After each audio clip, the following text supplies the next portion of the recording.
السلام عليكم كسو دواada sheeko la magac baxday ninkii xaaskiisa jeclaa iyo boqorkii naxariista darnaa bari baa waxaa jirtay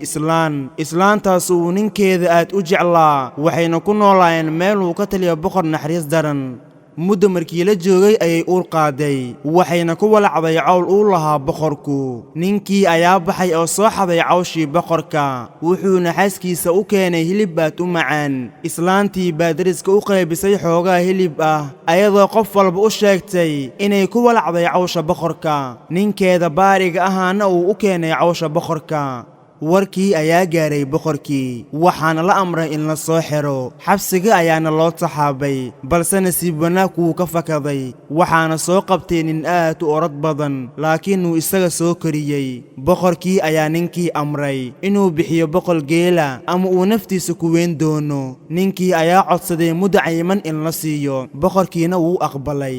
odayga wuxuu lahaa 2 gabdhood mid waxaa qabay nin leh geel ka badan 400 midna waxaa qabay nin faqiir ah odaygii ayaa ku fikiray inuu aado wiilka hantida iyo geela badan leh wuxuuna u sheegay in la dili rabo lagana doonayo 100 geel ah ninkii ayaa odaygii siiyey 1 geel ah wuxuuna ku yiri adeer waxaan kuu awoodaa 5 geel ah odaygii ayaa yiri maalin hebel buurta hiblaayo iigu keen halkaas ayaan boqorkii kula balansannahay odaygii ayaana u dhaqaaqay dhankii wiilka kale ee gabadhiisa qabay ee faqiirka ahaa habeen buu u hooyday habeenkaasna waxaa guriga yiilay oo qudha digir waana loo kariyey balse maysan lahayn wax saliid ah wuuna iska cunay wiilkii ayuuna u dan sheegtay ugana waramay wixii dhacay wiilkii baa yiri adeer iska bax beri anigoo tol leh baan kuu iman ama anigoo tol waayay odaygii wuu iska baxay wiilkiina wuxuu aaday tolkiisa asagoo uga warbixiyey sida ay wax u dhaceen waxayna u qaaraameen 99 geel ah maalintii balanta ayaa la gaaray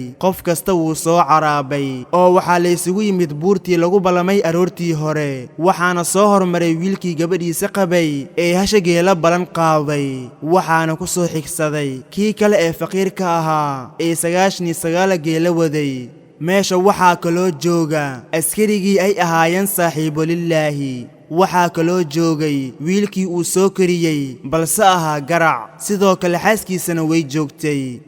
waxaa la soo taamyeelay geelii odaygii ayaa yimid asagoo wada cawshii uu lahaa boqorka qof kasta indhaha ayay taagtay oo mid naxa iyo mid yaabo ayuu noqday boqorkii ayaa su'aalay oo yidhi war hoogi arrinkan maxaa kugu qasbay odaygii baa yidhi waxaa ila dardaarmay aabbahayga wuxuu i yidhi naagtaada ha u sir waramin haddii aad u sir warantana ha ka xanaaqin xaaskayga ayaa ku walacday cawshaada ayadoo mooday inaan cawshaada u soo bireeyey ayay dariskii ugu sheekaysay in cawsha boqorka ka maqan aan aniga soo xaday wuxuu kaloo i yidhi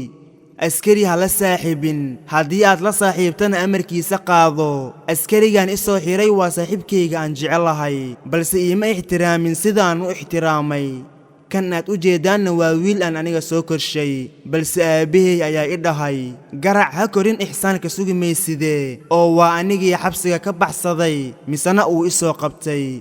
labadan wiil aad u jeedaanna mid waa hantiile midna waa faqiir labaduna gabdhahaygay qabaan kan hantiilaha ah wuxuu i siiyey 1 geel ah kan faqiirkan wuxuu i siiyey 99 geel ah balse aabbahay ayaa i dhahay weligaa nin jeclaysi iyo xoolo jecel gabadhaada ha ku bixin ee nin walba iyo kartidiisa ku bixi maantana waxa meeshan yaalla waa 100 geela waxaana siiyey kan faqiirka ah boqorow adna cawshaada waa kuutana